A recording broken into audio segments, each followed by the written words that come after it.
Well, hello there. I'm David, and welcome to episode 2 of my series of videos discussing my build of a 4-foot studio scale Millennium Falcon. In this episode, I'll be discussing the reverse engineering that allowed us to know what kits were involved in its construction, as well as discussing the specific kits.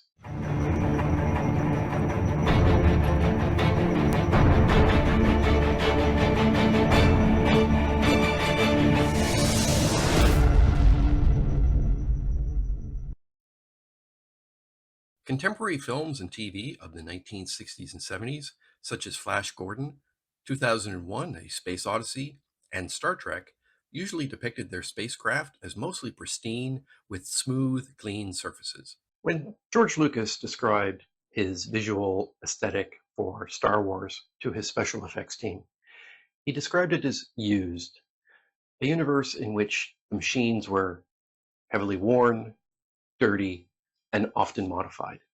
The Falcon is a great example of the guts on the outside visual aesthetic of Star Wars. For those that are not aware, this visual style was accomplished via a modeling technique called kitbashing. Kitbashing is the process of harvesting parts from off-the-shelf model kits, altering them, and combining them in new ways to create new and interesting shapes. These shapes give the illusion of some alien tech or mechanical equipment. They give the model a sense of scale on film, but more importantly, they give the vehicle a sense of character.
The term greeblies is used to describe the details that are on the outside of filming models.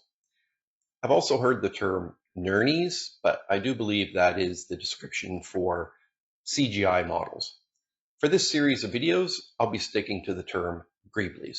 The Millennium Falcon has hundreds of greeblies found all over its surface, inside the mechanical bays, as well as in the cockpit. The parts for these greeblies were taken from a wide variety of plastic model kits of various scales and subjects, from plastic model tanks, to ships, planes, trains, racing cars, moon landers, 1957 Chevys, motorcycles, and even a big dump truck.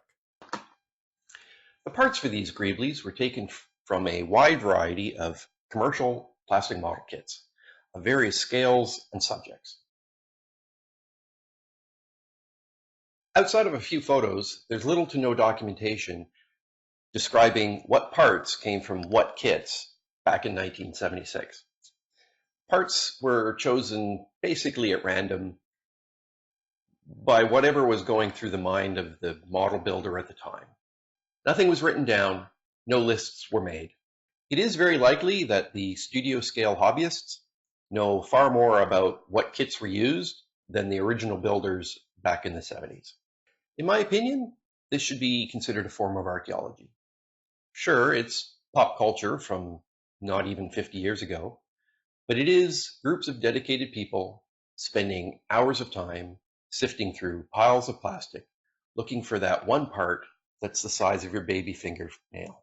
Some Greeblies are cut from much larger parts. For example, this small detail inside a mechanical pit was cut out of much larger cockpit tub from the Airfix 124 scale Hawker Harrier. So how do we know which kits were used? Millennium Falcon reverse engineering has been going on for decades. The process was given a kickstart from behind-the-scenes photos found in magazines such as Starlog that show recognizable kits stacked on shelves. Certainly with the rise of the internet and the ability to share information, this research was made much easier. If I'd had to guess, I would say that about 95% of the Greeblies on the outside of the Falcon are known. They've been ID'd, which to me is mind-boggling. Now, some kits used in the Falcon have been known since the 1970s. They were easy to ID. For instance, the Panther tank kits used on the engine deck really do stand out. But then there are kits that are really obscure. How is it that somebody can look at a 40-year-old photo that is black and white, that is usually blurry, and say, oh, well, that's the landing gear from the 1971 white box edition of the Farley Fruit Bat Mark II. Who had all these kits in their stash that allowed them to be scoured for parts like that? Then there are those Greeblies that don't come from model kits. Often found parts, there are a few on the Falcon, an example of which is the microchip holder in one of the Falcon's mechanical bays. During my brief time in this branch of the hobby, I have found 3 parts that seem to have been unknown. 2 parts came from existing kits that were known to supply parts for the Falcon. And then this little guy here. This is the Rotron fan that's at the back of the cockpit. Another obvious example of found parts is the cool shade found in the 6 engine deck vents, as well as some details along the walkways. Cool shade is still available from a company in the United Kingdom called Smart Louve, although they're not really keen on helping out modelers that purchase such small quantities. It's also really important to note that the Smart Louve cool shade that is available today is not the same that ILM used in the 1970s. The Falcon, and more noticeably the TIE Fighter, used 21 louvres per inch. The difference doesn't sound like much until you see the two side by side. Vintage cool shade is becoming harder and harder to find, which means it's getting more and more expensive. The website that I purchased my Falcon cool shade from is no longer in business. I assume they sold what they had and closed up shop. I guess if I screw this up, I don't know where I'm going to get more. So there's no pressure. There are still Greeblies on the Falcon that have never been ID'd.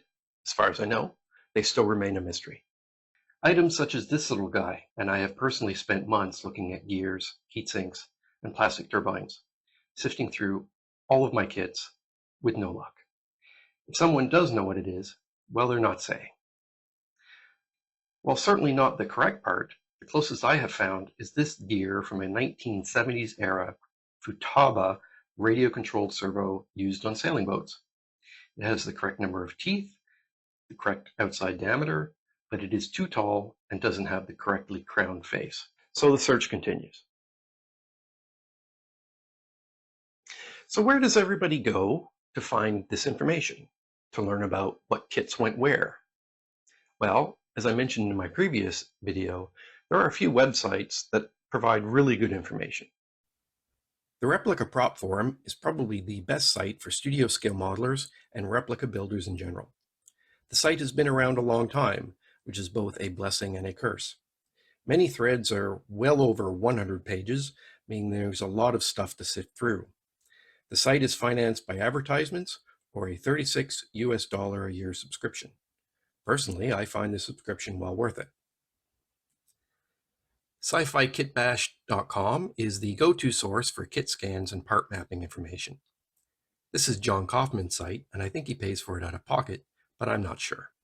StudioScaleModelers.com is a site that seems defunct.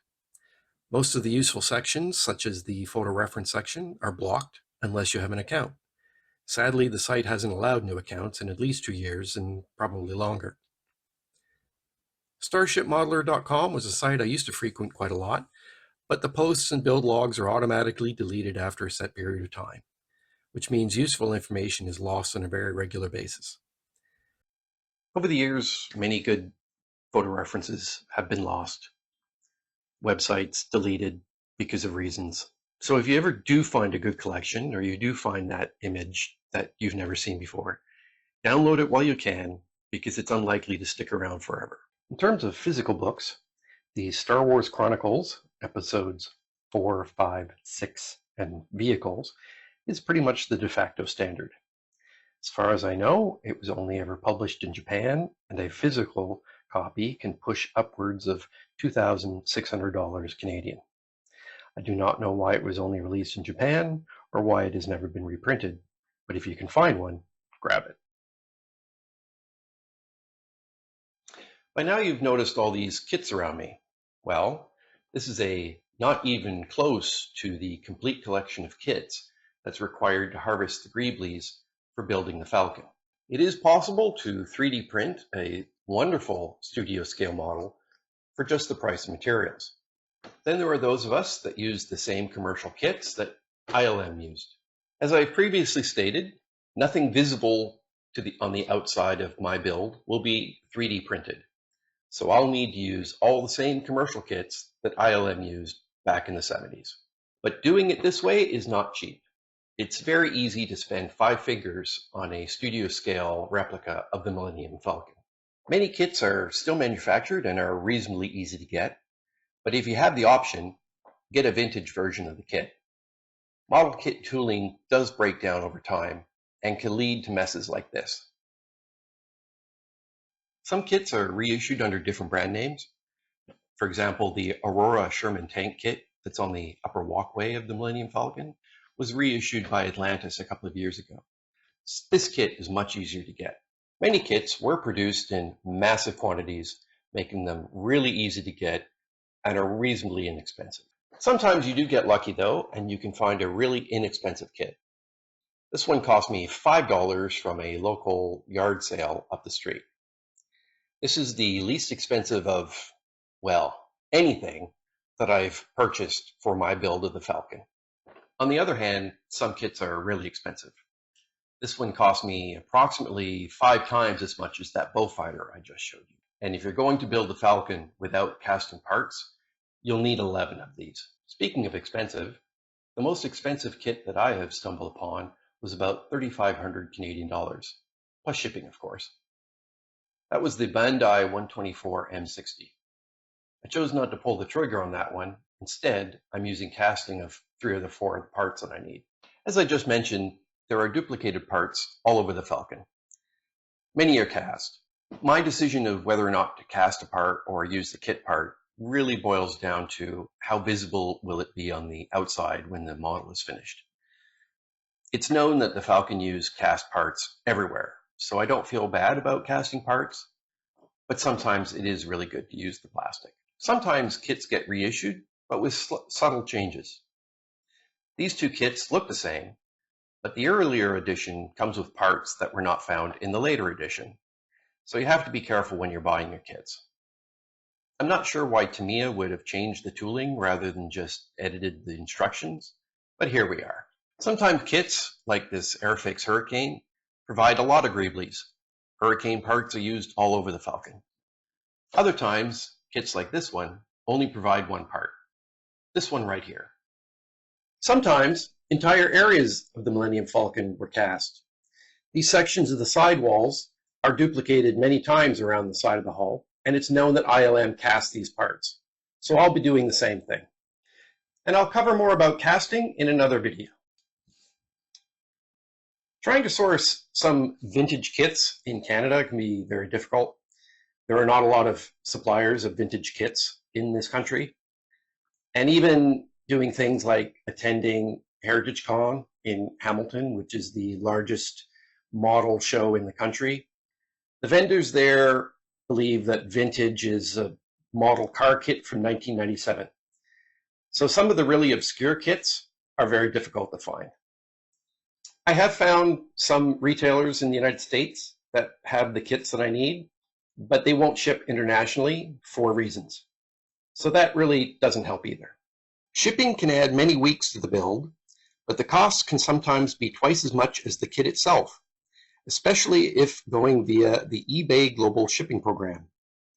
This DC-7 cost me less than $20, but shipping was over $50. Speaking of eBay, they love to cancel my orders.